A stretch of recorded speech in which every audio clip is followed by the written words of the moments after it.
Следната програма е платена од пријателите и партнерите на Джойс Мајер службите.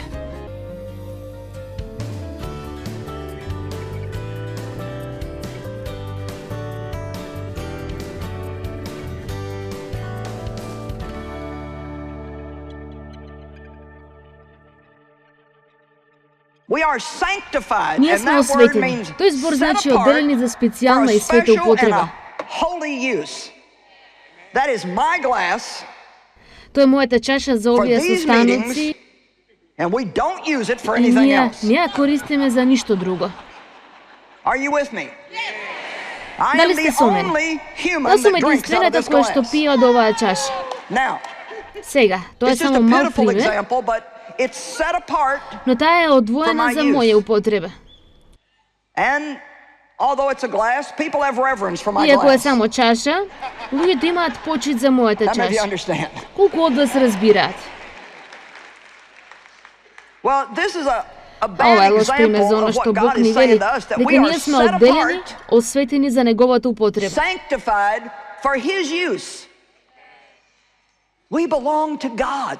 Ние му припаѓаме на Бог, на семокниот Бог, нашиот татко, кој што е на небесата, да се свети Твоето име. Веќе никогаш нема да ја кажувате Господовата молитва како што сте ја кажувале на почетокот. Оваа молитва покрива се.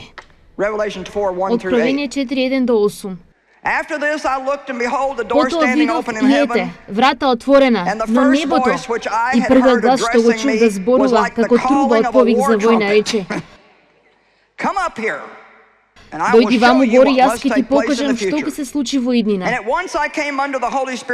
Веднаш се најдов под силата на Светиот Дух и ете, на небото стоеше престол, а на престолот седеше еден. Оној кој седеше изгледаше како камењ јаспис, писар и Божјилак околу престолот на изглед како смарагд.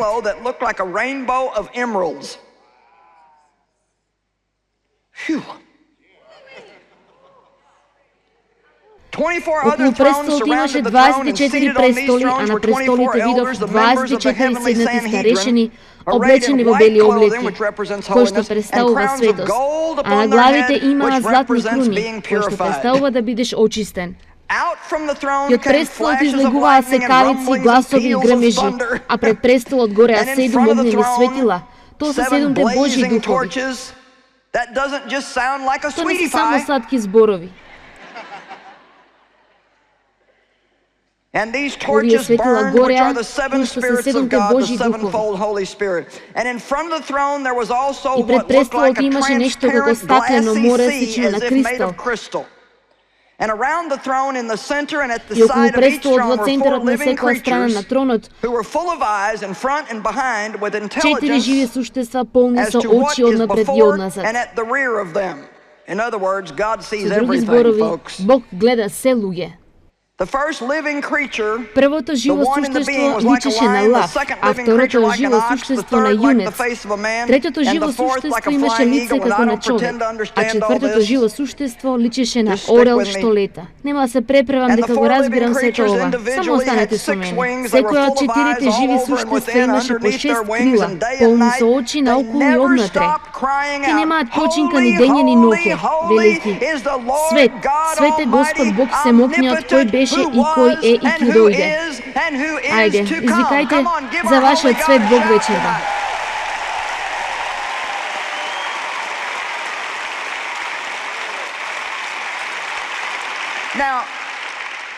Сега, може би ќе седнем и ќе ви го кажам ова. И може би ќе изгледам полюбезна ако седнам. Не знам. Слушайте, ако ние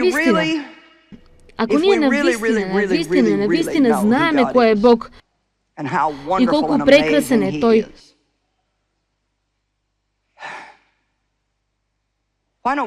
зошто едноставно не престанеме да правиме глупости?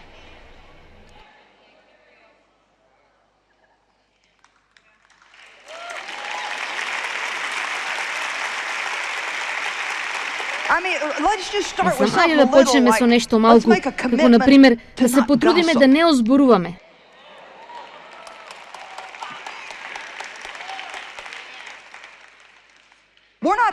Не станува збор за правење на нешта за да добиеме нешто од Бог.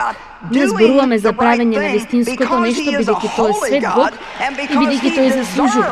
Тој го заслужува нашето славење. Вистинското славење е повеќе од пеење на неколку песнички еднаш неделно. Тој бара обожаватели кои ќе го обожаваат Него во дух и вистина. Обожаватели. Го правите тоа за Господ, се додека ние не дојдеме до степен, а ова е одличен ден за да дојдете до тој степен. Боже, Ти си окото што гледа се и Ти гледаш се. Без разлика каде сум јас, Ти ме гледаш. Јас сакам да живеам за Тебе. Јас ќе правам се за Тебе. И ако не добијам никаква почит овде, сепак јас го правам тоа за Тебе. Амин. Ќе останеме овде цела ноќ ако не продолжам. Во Исаија глава 6 стихови 1 до 5 ја гледаме реакцијата на Исаија кога Бог се појавува. Стих 1. Во онаа година кога умре царот Озија, во визија го видов Господа како седи на висок и возвишен престол. Скутовите на неговата плаштеница го исполнуваа најсветиот дел од храмот. Тоа е Божјата светост што го исполнува храмот. Над него стоеја серафимите. Зборот серафим значи оган што изгорува. Над него стоеја серафимите. Секој имаше по 6 крила, 2 крила за да го покријат лицето, 2 крила да ги покријат нозете и со 2 крила летаат. Свет, свет, свет е Господ над воинствата. Сета земја е полна со неговата слава. Од громливите гласови на оние кои воскликнуваа се стресоа до вратниците на прговите, а домот се исполни со дим. Еве е реакцијата на Исаија. Потоа јас реков: тешко мене, пропаднав, зашто јас сум човек со нечисти усни, живеам меѓу народот со нечисти усни. Исаија рекол: јас сум уништен и потиштен. Тој бил пресведочен само за да работите кои рекол дека се бескорисни.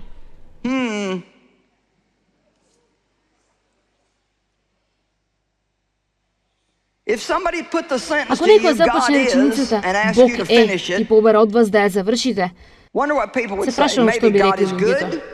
Може би Бог е добар, тој е љубов. Бог е милостив, тој е дарежлив, тој простува. Бог е супер, Бог е свет.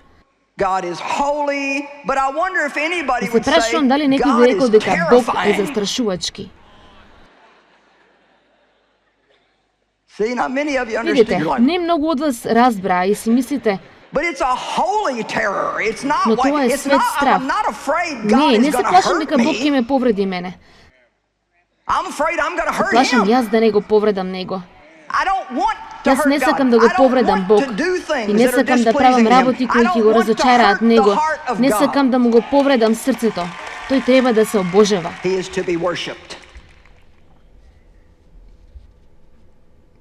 Да дојде царството Твое. Да продолжиме. Да дојде царството Твое, Татко наш кој си на небесата, да се свети името Твое, да дојде царството Твое. Што значи тоа? Да поедноставам. Црквата, ние мора да бидеме позагрижени за луѓето кои се изгубени и за растот на Божјото царство, отколку за тоа да добиваме што сакаме ние цело време.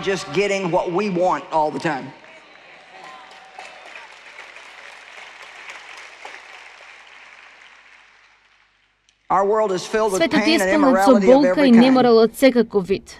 Не барајте работи, него трошите времето барајќи работи. Прво барајте го Божјото царство и неговата правда и сите други работи ќе ви бидат дадени.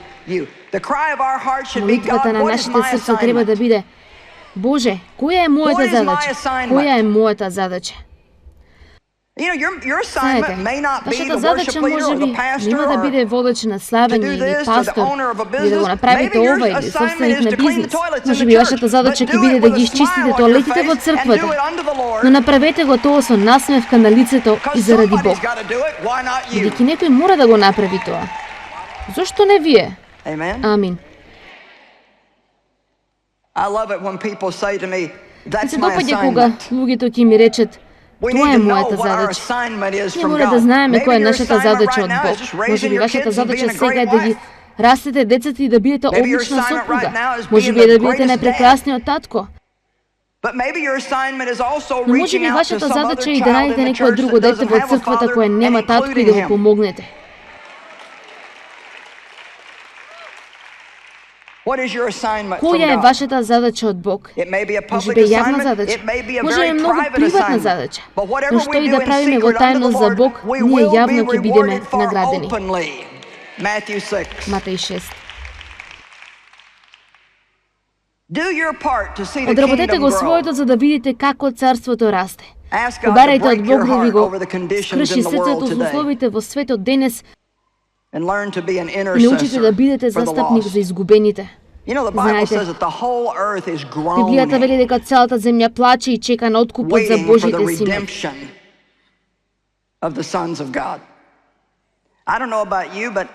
Не знам за вас. Не сакам да сватите погрешно. Јас сум среќна, но знаете што? Не сум среќна овде. Јас не сум исполнета овде на земјата. Знаете зошто? Јас не припаѓам овде, а исто и вие. Ова не е вашиот дом. Ова е место на поминување. Нема ништо овде целосно 100% што ќе не задоволи. Затоа, зашто не престанеме да се обидуваме да ги добиеме работите во светот за да не задоволат и не се свртиме кон она за која навистина сме овде, а тоа е да живееме за Божјата слава.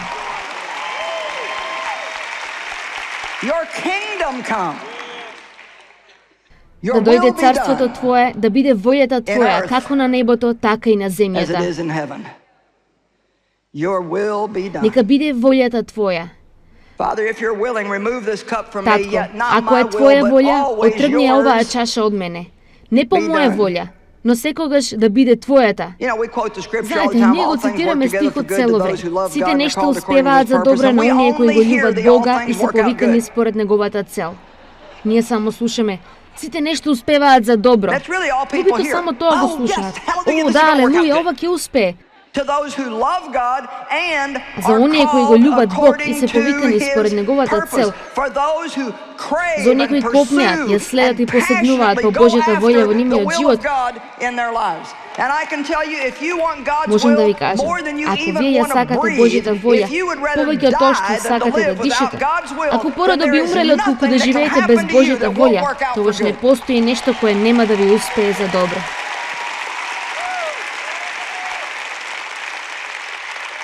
Знам дека некои од вас овде се долго време како мене.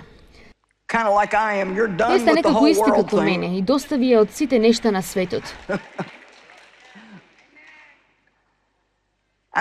Мислам, ако ние не сме според Божјата волја, дали воопшто нешто наше вреди?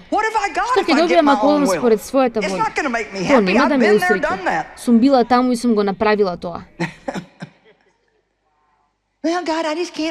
Па Господе, јас едноставно не можам да бидам среќна ако не се омажам.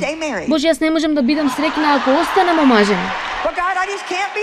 Боже, јас не можам да бидам среќна ако немам деца. Па Боже, јас не можам да бидам среќна со овие деца. Но Боже, јас не можам да бидам среќна ако не најдам подобра работа. Не можам да бидам среќна ако немам поголема куќа. Нема да бидете среќни што и да добиете.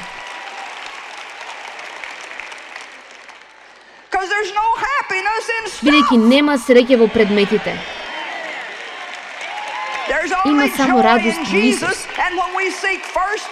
Кога ние прво го бараме царството, тој ќе ни ги даде работите. Ние нема да се грижиме толку многу. Ви кажам што јас добивам и многу сум возбудена кога Бог прави посебни нешто за мене, кој што прави цело време. Но многу ме освежува во тоа што не морам да трчам по нив.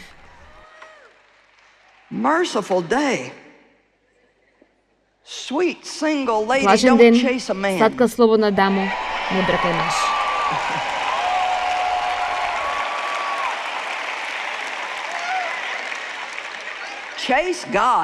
Следи го Бог. Барај го Бог. Тој ќе направи мажите тебе да те бркаат. Но да надополнам, вистинскиот маж.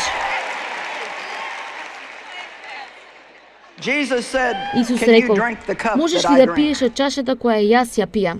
Да ви кажам нешто, исполнувањето на Божјата волја не е секогаш лесно и не е само игра. И честопати има многу страдање пред да стигнеме до славата. Амин. Ние се забавуваме и ова е огнена порака, но да ви кажам, разбирам што барам од луѓето. Да им простите на луѓето кои ве повредиле, да престанете да зборувате лошо за луѓето кои се толку...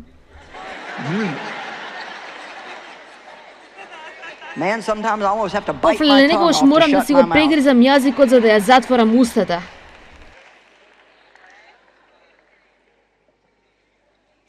Зашто ова е Божјата волја. Прва Солуњани 4:3. Зашто ова е Божјата волја, да бидете осветени, одвоени, одделени за чисто и свето живење. Да се воздржувате од сите сексуални блудства.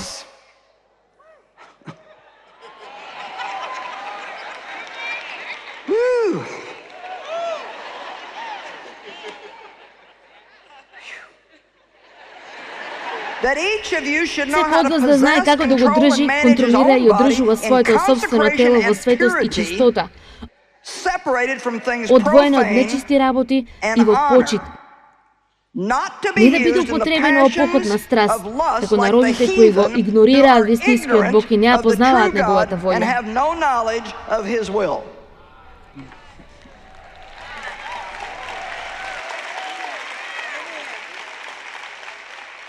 Вие дојдовте на свет состанок вечерва. Колку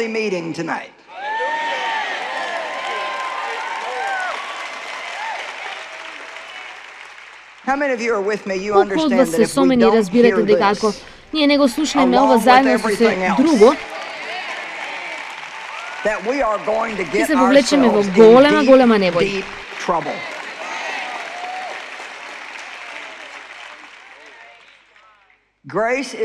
Благодатта не е изговор за живење на несмасен живот. Со Божјата моќ не мора да го правите тоа, и Божјата љубов покрива мноштво гревови. Но Исус рекол, ако ме сакате мене, вие ќе ми бидете покорни. Тој не рекол, ако вие сте ми покорни, јас ќе ве сакам. Бог веќе не сака нас, но нашата љубов за Него, кога ја гледаме Неговата светост, кога гледаме колку прекрасен е, кога знаеме дека Тој е нашиот татко, дека Тој живее во нас, како да не кажеме, мој Боже, мој Боже, мој Боже, Твојата волја нека биде во мојот живот.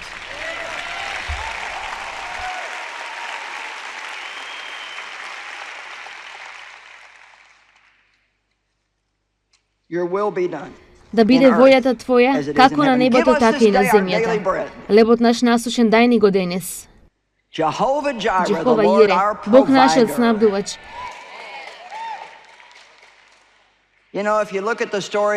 Знаете, ако ја погледате случката за Маана од израелците, таа доаѓала секој ден постепено, доволно за еден ден. Знаете, Бог сака ние да научиме да му веруваме ден за ден, момент за момент, ден за ден, вера во Бог секој ден. Не грижи се и не биди вознемирен за утре, бидејќи секој ден си има своји грижи и вознемирувања. Бог е нашиот снабдувач. Ако собереле повеќе од што им треба, се расипувало и започнувало да мириса. Нашите потреби се многубројни и Бог не снабдува со сите нив. Една од работите кои очино ни треба е сила. Духовна сила. Ни треба охрабрување, потребен ни е мир, снабдување, друштво, мудрост и расудување. И Бог ни дава се што ни е потребно. И мојот Бог самиот ќе ја снабди и исполни потполно секоја моја потреба. Прости ни ги нашите престапи како што и ние ги простуваме на оние што грешат против нас. Дали навистина сакате Бог да го направи тоа? Веројатно не ме слушавте.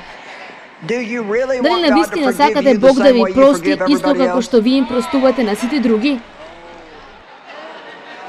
Тоа е неговото ветување. Подобро да го сватиме ова сериозно. Јас не ја напишав книгата и не ме гледате така. И прости ни ги нашите долгови како што и ние ги проштеваме на нашите должници.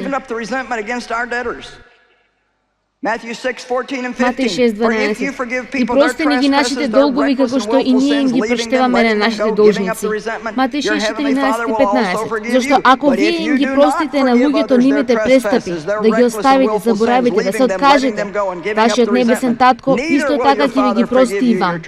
Но ако вие не им ги простите на луѓето нивните престапи, да ги оставите, заборавите, да се откажете, ниту вашиот татко нема да ви ги прости вашите. А не го слушаме тоа често, нели? Мислам дека да бев на ваше место не би се легнала вечер без да им простам на сите оние кои ми изгрешили. Не сум сериозна. И најсериозно до сега. Не можам да сменам како се чувствувам. Не можете да го направите тоа. Но вие можете да донесете одлука. Боже, јас нема да живеам со срце исполнето со омраза по се што ти направи за мене. Нема да ја земам твојата милост и добрина и да искористам против другите луѓе. Легнете со лиците надолу, закопајте го вашето лице во тепихот и останете таму со додека Бог не ви ја даде благодатта и силата да станете и да ги засакате луѓето кои вообичаено ги сметате како непријатели.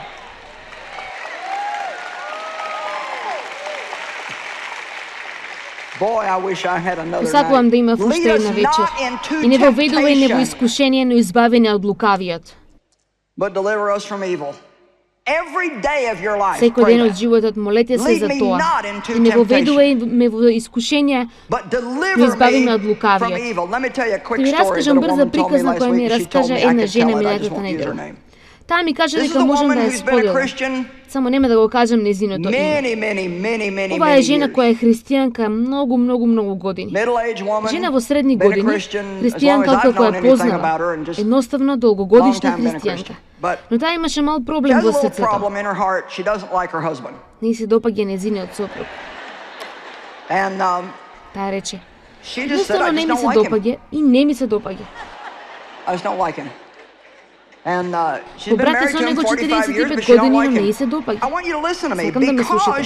Бидејќи таа не се работуваше со Бог да го поправи тој проблем во срцето, отворена е мала врата. Еден таа добива порака на компјутер од маж за кого никогаш нема слушнато. Здраво. Глупава грешка број 1, таа одговара здраво.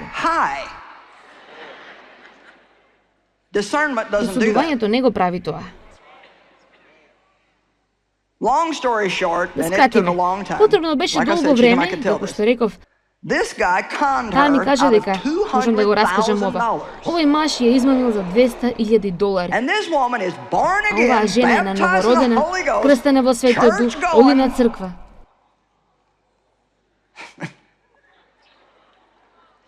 Да ви кажам нешто, имаме некои работи во срцето. Не ги игнорирайте тие мали нешта. Малите лисици го уништуваат лозјето. Мора да го држите срцето чисто пред Бога, бидејќи ако не го направите тоа, ѓаволот ќе го искористи тоа против вас. Оваа жена велеше, не ми се верува дека јас го направив тоа. Знаете што? Нема разликување. Молете се за расудување секој ден од животот. Господе, избави ме од злото. Покажи ми ги злобните луѓе. Помогни ми да се отргнам од луѓе кои не се за мене.